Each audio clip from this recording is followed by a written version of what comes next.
Hello, everyone. My name is Ann Kinseth, and I am the Director of Education at the Meadows Museum. And I am joined today by my colleague, Dr. Amanda Dotseth, who is the curator at the museum. And we're so happy that you've decided to take some time out of your day to join us to learn a little bit more about our Curatorial Fellowship program at the Meadows Museum. We're going to go ahead and get started.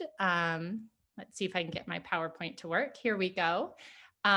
So a sense of our goals for the day. What we're hoping to do is to give you an introduction to the Meadows Museum, to the university that we're part of, Southern Methodist University, as well as a little taste of the city of Dallas. We want to make sure you leave with an understanding of the application process. We will also overview both fellowship opportunities and, of course, leave time at the end for questions. Before I hand this over to my colleague, Amanda Dotseth, I do want to just thank the Center for Spain in America and the Mellon Foundation for their generous support that make both of these fellowships possible. So Amanda, could I invite you now to share a little bit about the Meadows Museum and our collections? Sure, of course. And also just another quick reminder for anyone who has not muted him or herself, please go ahead and do so. I will also, for my own part, apologize in advance for any potential interventions from my two very persistent Bernese mountain dogs. So watch out. And I'm sorry if they interrupt. These are the realities of our COVID working from home situation. So just to introduce you all to the Meadows Museum, for those of you who are not familiar, we are on the campus of SMU University. In fact, we're part of the Meadows School of Arts at SMU. So we're kind of like a department within that school. And we are home to one of the best collections, one of the most comprehensive collections of Spanish art in America. The reason for this is thanks to our founder, Alger H. Meadows, who, for those of you who don't know the story, he had an exclusive contract with the Spanish government in the 1950s to excavate for oil in Spain. And because of that, spent extended periods of time in Spain with his wife, Virginia Meadows, and they developed a collection of Spanish art, which he eventually donated to SMU. So that's why we're dedicated to Spanish art. We also manage a collection called the University Art Collection, which has a particular strength in Texas art and Texas regionalist painting.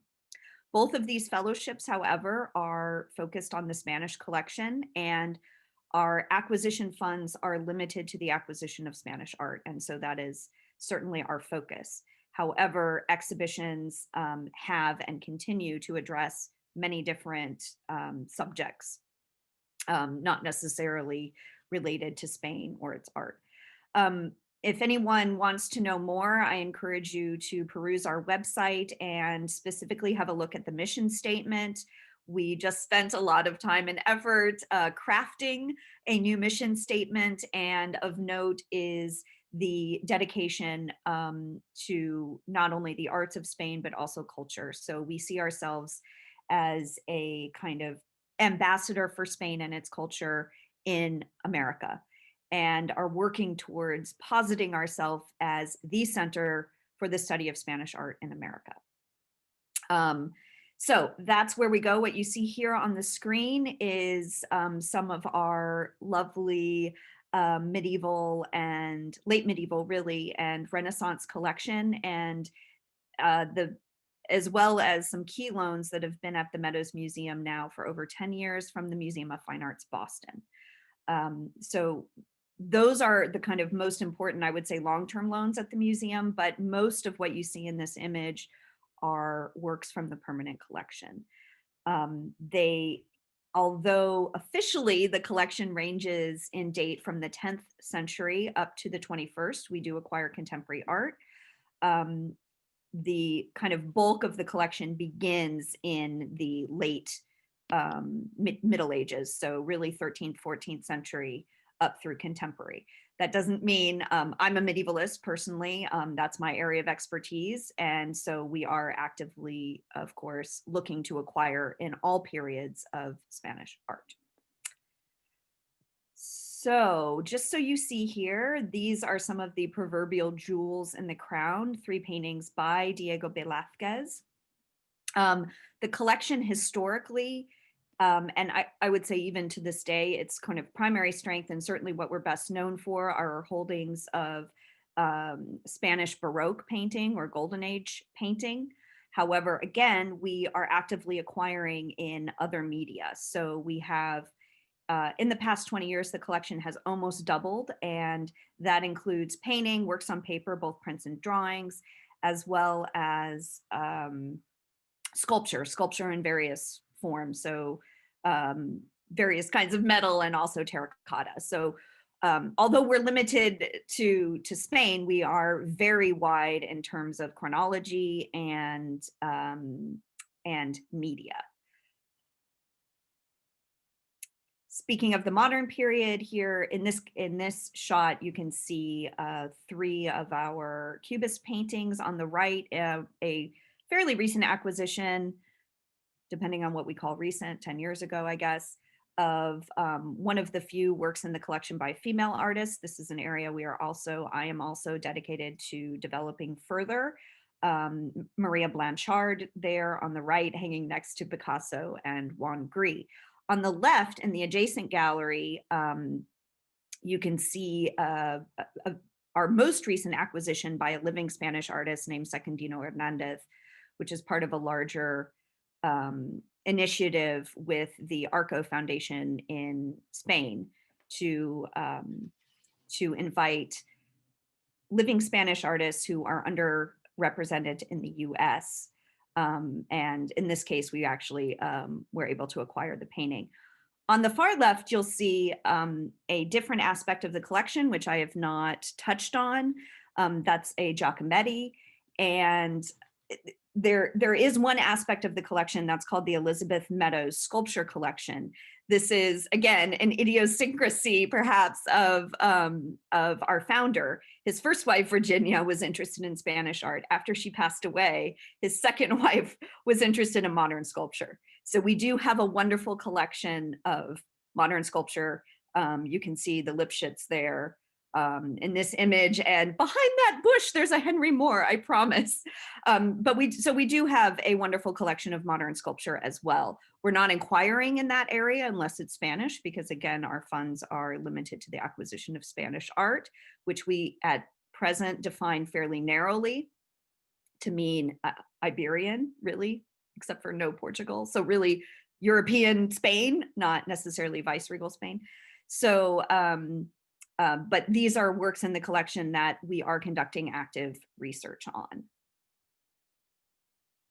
And I think I answered the question in the chat box. It's kind of a complicated story when it comes to the Spanish Americas. We do have important works of the collection by artists who were born and trained in Spain and then worked in the Americas. We do exhibitions on the art of colonial Spain and the Americas and that sort of thing. But we are not acquiring, for the most part, we are not acquiring works that were produced in the Americas. So, and I'm happy to try to speak a little bit more to that if anyone has further questions. So to turn to the kind of bigger picture, we'll zoom out a little bit here from the museum to SMU's campus.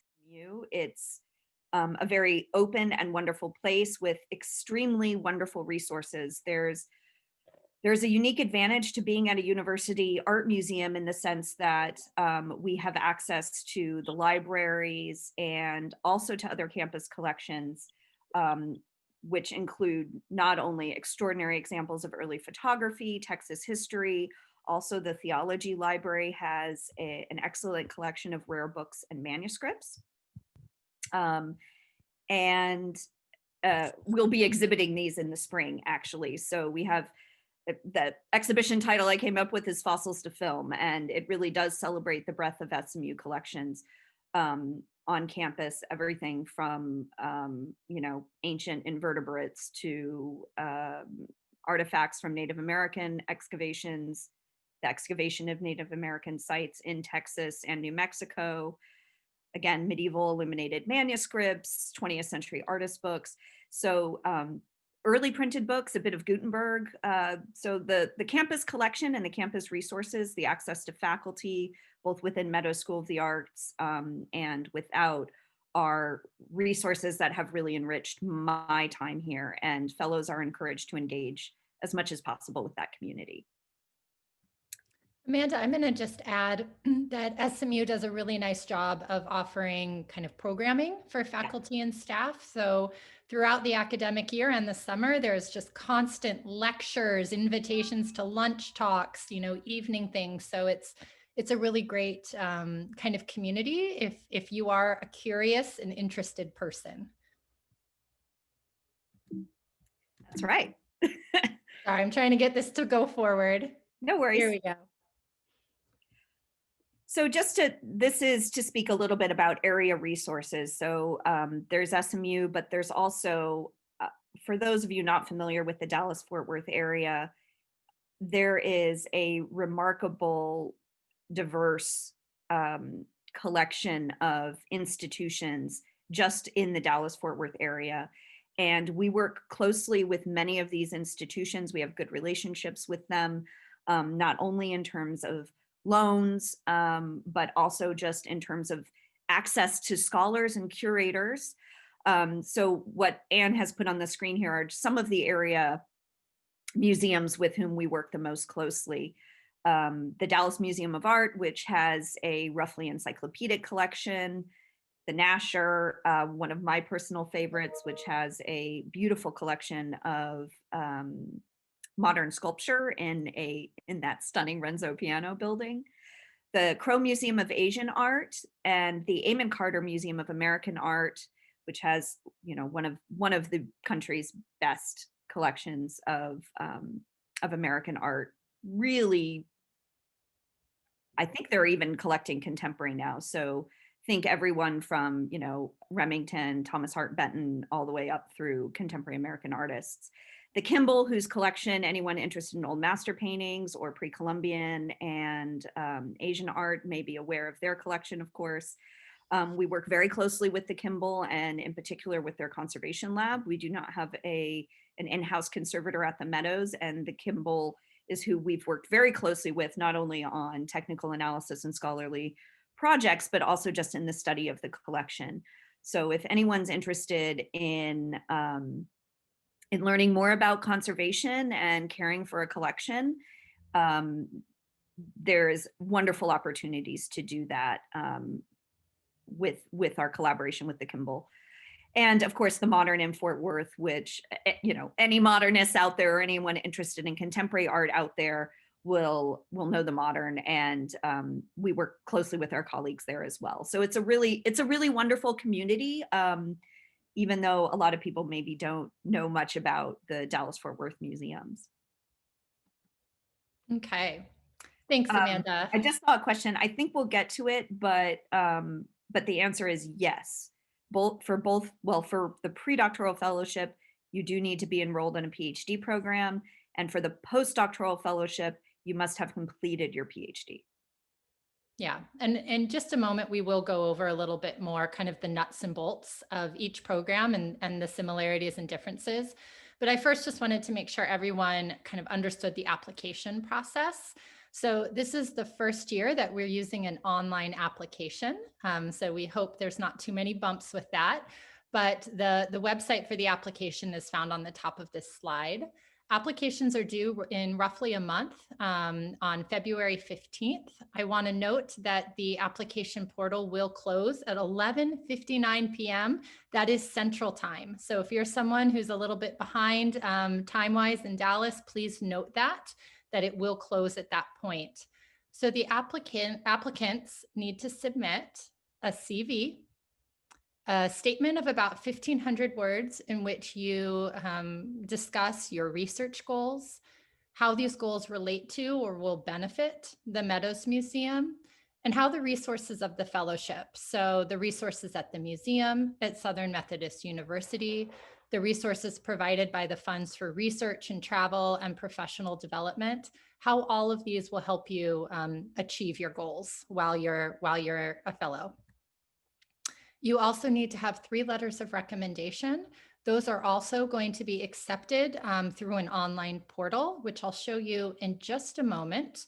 But Amanda, I'm wondering if you have any words of wisdom or words of advice about the statement, about what we're looking for when we're reading these.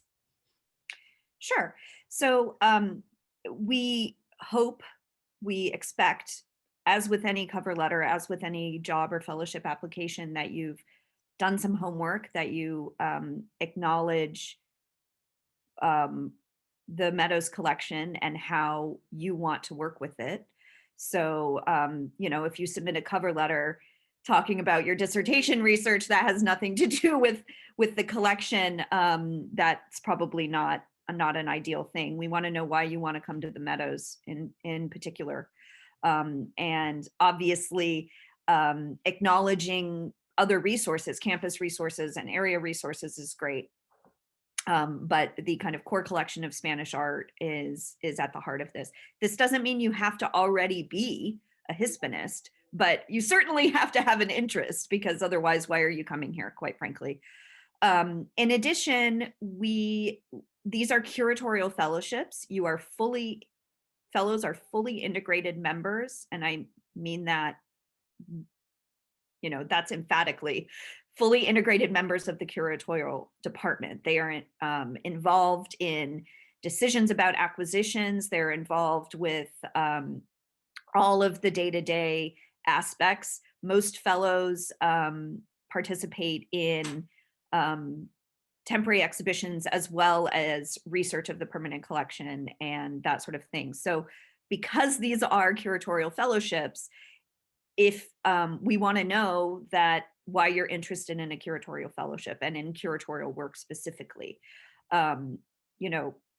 so those are really, really the big things. It's acknowledge the collection, acknowledge Spain, and acknowledge your desire to learn curatorial work and do curatorial work. Great, thanks, Amanda.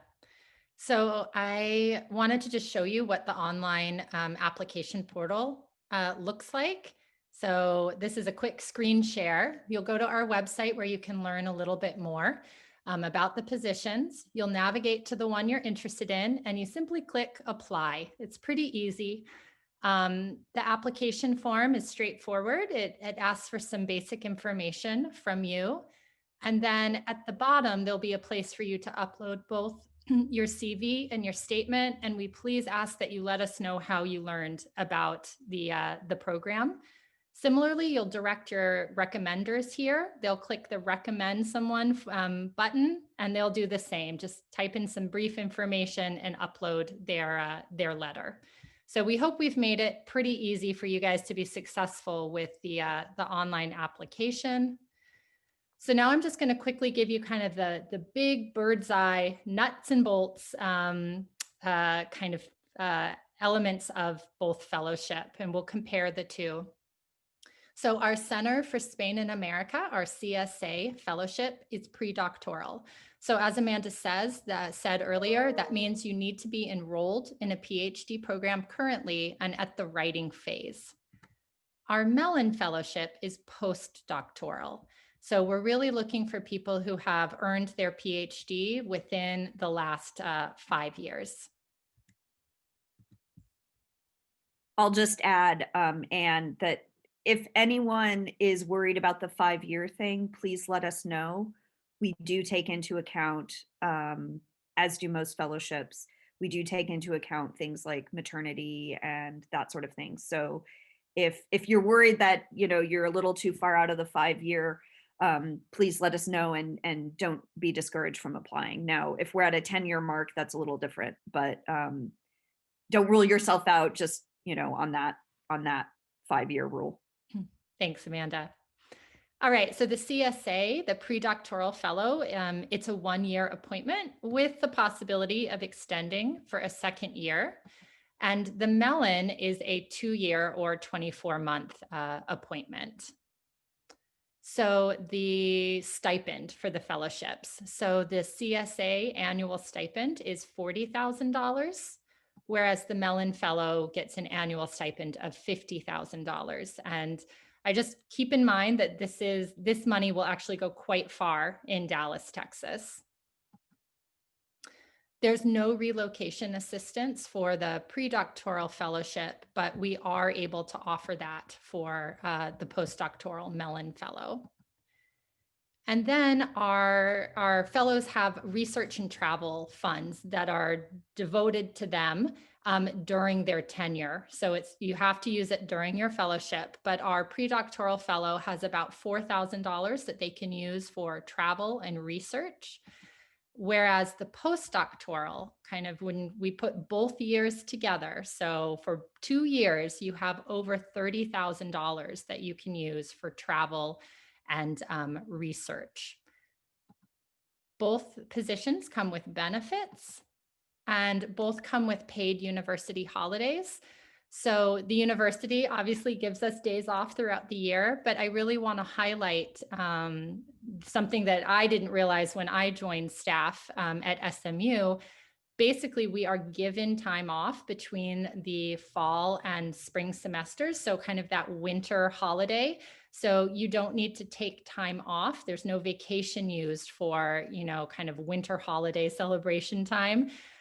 So we were just given this year about 2 weeks, just given off. It varies every year based on the calendar, but I just want to highlight that for any of you who are nervous about not having time off, as it's not part of the benefit package, but we really do work with you as much as we can.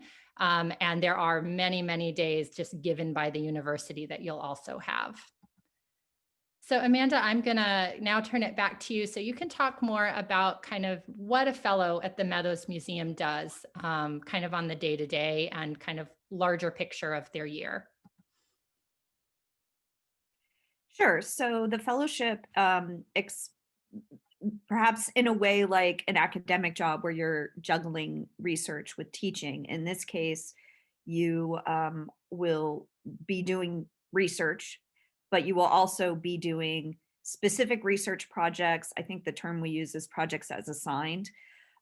So there are specific research projects related to the department and the curatorial department in specific, and these range really from research for temporary exhibitions, research on the permanent collection, and by that I mean art historical research. You may participate in conservation or technical analysis decisions, determining loans, or particularly in the case of a temporary exhibition, helping with loan letters and that sort of thing. There's also kind of ongoing but provenance research. So we are trying to systematically, we're a very small department, I should say. It's myself and my assistant, Shelley De Maria, who's a modernist in curatorial, but we have, apart from that, an exhibitions manager and a collections manager as well that handle the registration side of things. So what we do, there's a lot of content generation, this is true, but there's also some admin work, of course, inevitably. But it's a good opportunity to learn about the kind of things you do in a museum that you wouldn't necessarily learn in a graduate program or even by teaching. So you will hone your writing skills. There's nothing like a word limit to make every word count. So there is quite a bit of research and writing involved, and different kinds of research, like I said, so art historical and provenance research. You will be particularly given your area of expertise. Fellows are often consulted on potential acquisitions. In some cases, we ask you, particularly once COVID's over, there is a travel component. So we may send you somewhere to look at a potential acquisition, or there's also courier trips, which is when you travel with an artwork. So if we loan something from our collection to another institution, we send someone with it. And so it's a good way to get experience with that sort of thing, with shipping and that. There's also, as Anne put on the screen there, we ask you to participate in a minimum of 2 public programs. I think it's impossible to spend any time at the Meadows without being involved in some sort of public program. And that means that can be something like a formal lecture. It can also be a gallery talk. The education department, of which Anne is the director, has expanded significantly in response to COVID, our offerings on a mobile guide and that sort of thing. So we've all pitched in to contribute to that kind of public outreach factor of the museum. And then, as you see on the screen, it's sort of as advertised. We actively acquire. I think every year we've acquired 3 or 4 objects, and so researching those acquisitions is a key point. Even things like writing labels, that sort of thing. So that's the day to day. We try to keep the number of meetings that fellows are involved in down, and we do try to protect your research time. And for the pre-docs in particular, the time you need to write your dissertation, we take that into account. However, it is a full-time job.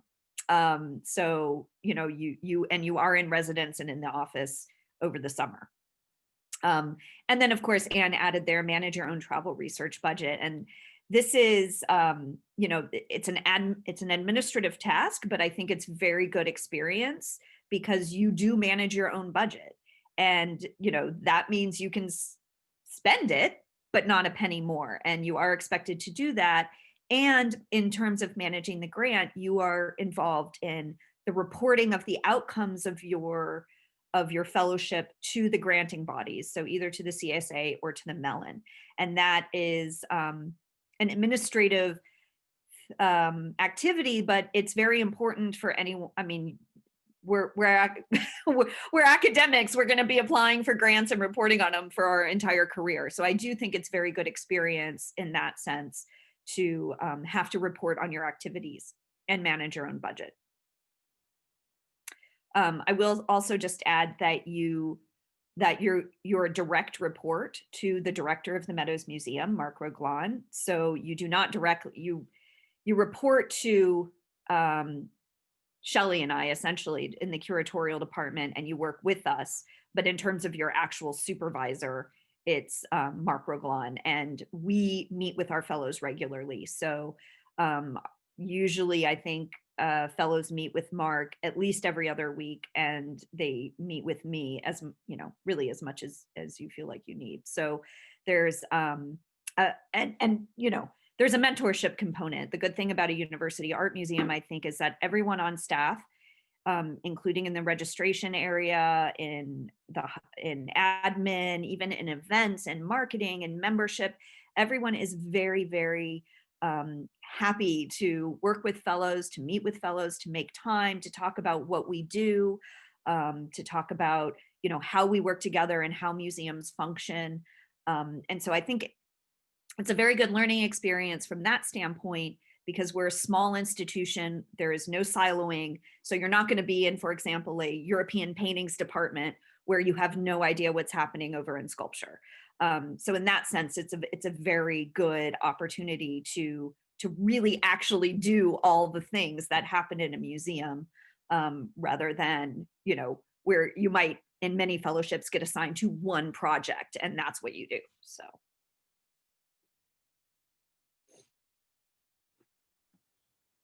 Amanda, you may have mentioned this as I was reminding everyone to get their questions in, but with the Mellon, you also need to publish at least one scholarly article, and also you have a capstone project. So I apologize if I'm doubling up on what's been said. No, I didn't say that. You're right. Okay. So this is something distinct to the postdoctoral fellowship, to the Mellon fellowship, and that is, yes, publish a scholarly article. That has, for some fellows, been in an exhibition catalog, either produced by the Meadows or not. but it could also easily be an article in a peer-reviewed journal um, or a volume of essays. Having said that, we work with our fellows to make that happen. It has never been, these requirements have never been a problem. Every fellow has met them, the public programs and the scholarly article. We often do everything we can to facilitate um, the the publication. The Capstone project is also unique to the Mellon Curatorial Fellowship. It is something that usually takes place in the second year of the fellowship. It has dedicated funds. In the past, it has taken the form of a symposium, conference, seminar, that sort of thing. But we encourage our fellows to be creative in how they spend the money. It's a very, very good opportunity to learn how to organize a symposium if you haven't done it, an international symposium in this case, and invite the kind of scholars that you want to know and want to know your work. So it's an important component of the fellowship that I think, again, represents an excellent opportunity to learn. Great. Well, I think Amanda and I both had more to say about these fellowships than we thought. We're already at time, but we are happy to stay to answer any questions that you might have. As I mentioned earlier, you can either just type your question into the chat box, or if it's too cumbersome to do that, just ask if you can unmute, and we'll let you do so to ask your question that way. I'll just repeat quickly while everybody's formulating their questions. One question came through that I think might apply to everybody, which is if you haven't yet defended your dissertation by February 15th, but the dissertation defense date has been set and it's before the date the fellowship starts, you should apply for the Mellon Fellowship. So when you apply, just give us your defense date, because we will essentially assume you will pass your defense. And obviously the fellowship will be contingent upon a successful defense.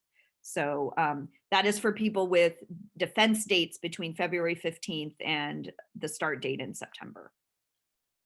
So Amanda, I have a question that I'm going to read out loud for everyone to hear, and also for you and I to both respond to.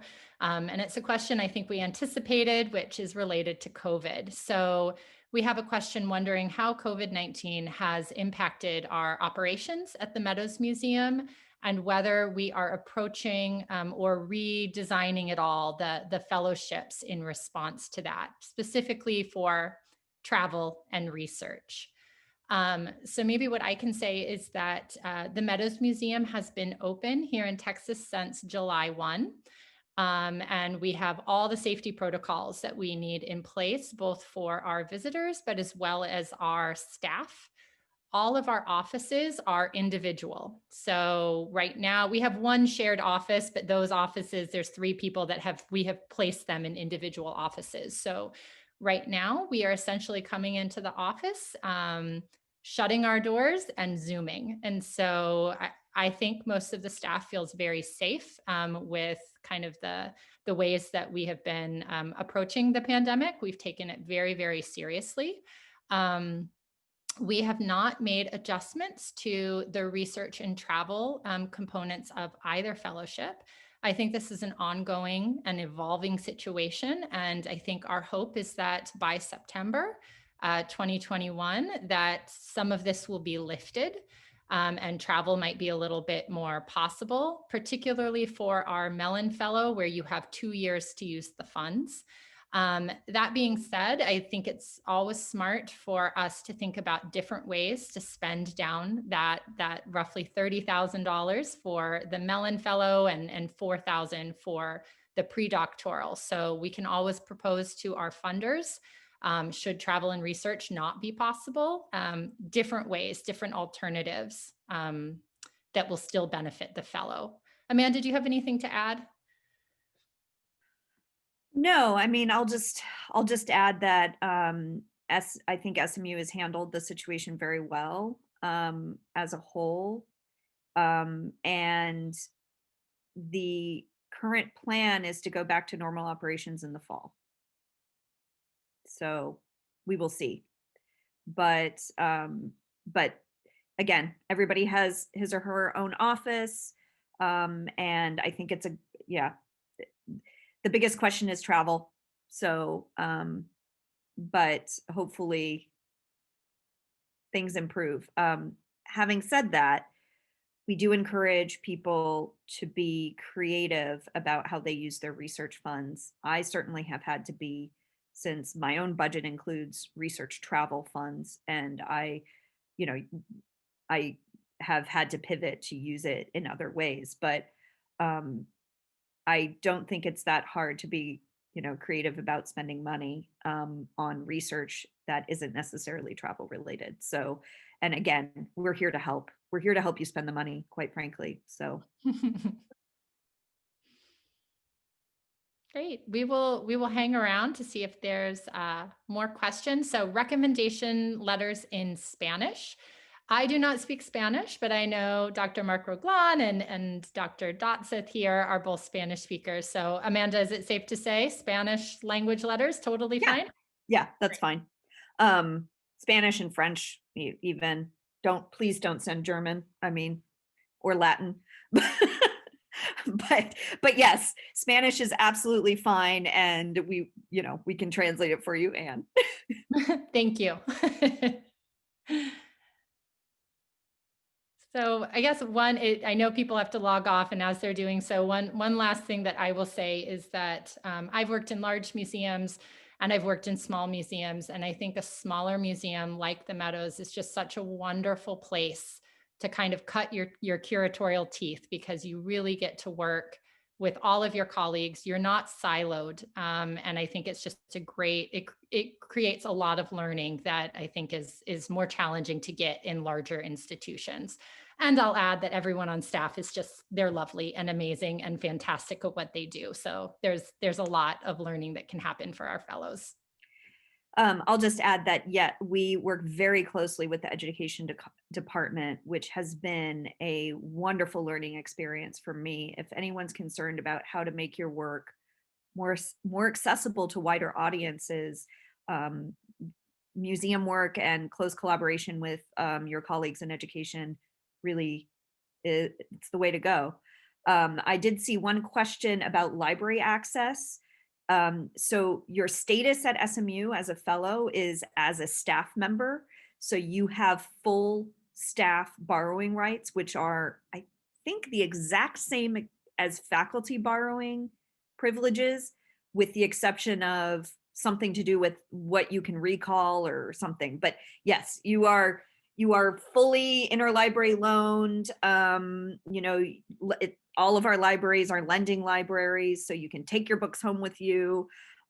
It's a fully super efficient system, and you have full borrowing privileges. Like I said, either the same as faculty or close. So yeah. Great. So Amanda, I think we're both getting questions here. So I have another one that I think maybe you could respond to. This is about their statement and their personal statement in the application. So are we looking for kind of proposed ideas for this capstone projects or the articles? Should they include those in their statement, or is that something that will wait until kind of they assume a position? So if you have an idea and you want to include it in the cover letter, please do. I did when I applied for the Mellon Fellowship ages ago. I was already very familiar with the Meadows and the collection, and I knew what I wanted to do. So I was able to do that. But don't feel obligated. If you don't know what kind of capstone project you want to do, that's fine. Having said that, the capstone project is about you. It's about your research and what you want to do. It doesn't have to be in any way tied to a Meadows exhibition or acquisition. Mine wasn't, for example. My capstone project had very much to do with my own research coming out of my dissertation on the collecting history of medieval art. And so didn't necessarily relate to the Meadows collection, even though much of the work and publications that came out of my fellowship did have to do with the collection. So In other words, if you have an idea and you know you're going to come in with the plan, please do include it in the cover letter. It should be relevant to the Meadows, even if it's not, 100%, to do with an object in the collection. But if you don't have an idea already, don't worry, because there's time to do that and time to kind of come up with what you want to do over the course of the fellowship. I'll just add one more thing on the library question, which is one of my favorite things about being at SMU, or a university with some sort of library budget, is every time I've wanted a book, I email the librarian at Hammond Art Library and they buy it. So, um, you know, if the library doesn't have something you want and something the library should have, then if at all possible, they will buy it for you. So keep that in mind as well. The art library has obviously a strength in Spanish art, and strengths that relate to historic and current faculty members. But again, everything I've asked them to buy for me on medieval architecture, they've bought. So Great. Well, I think our questions have kind of died down. I've put up the slide that has our email address. We're sharing it because we really are totally available to answer questions you have as you're preparing your application. Don't be discouraged if it takes a couple days for us to get back to you. We both have a lot on our plates after being off for 2 weeks, but both fellowships are real priorities, not only to both Amanda and I, but the director of the museum is very, very focused on and these the granting foundations. and A lot of people are invested in you all. Yes, exactly. So feel free to email us, and we promise we'll get back to you with a response as soon as we can. But again, I really appreciate everyone taking some time today to join us. And we're very much looking forward to getting an onslaught of applications prior to February 15th, 11:59 Central Time. Thank you.